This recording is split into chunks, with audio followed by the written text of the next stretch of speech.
बिस्मिल्लाहिर्रहमानिर्रहीम अल्हम्दुलिल्लाहि रब्बिल आलमीन। अब से कुछ देर के बाद सुप्रीम कोर्ट ऑफ पाकिस्तान फैसला सुनाएगा और इंशाल्लाह सुप्रीम कोर्ट इमरान खान की इस गैर कानूनी गिरफ्तारी को कलअदम करार दे देगा।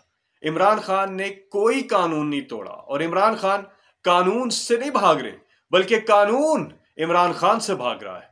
अगर कानून के मुताबिक कार्रवाई की जाए तो इमरान खान पर यह केस ही नहीं बनता। इंशाल्लाह सुप्रीम कोर्ट, आपको पता है कि इमरान खान साहब को उन्होंने अथॉरिटीज़ को सुप्रीम कोर्ट ने हुक्म दिया है कि इमरान खान साहब को 1 घंटे के अंदर अंदर अदालत में पेश किया जाए। अब से कुछ देर के बाद फैसला आएगा और हमें पूरी उम्मीद है इस मुअज़्ज़ज़ सुप्रीम कोर्ट ऑफ पाकिस्तान से कि वो कानून के मुताबिक, आइन के मुताबिक फैसला करेंगे और इंसाफ दिलाएंगे।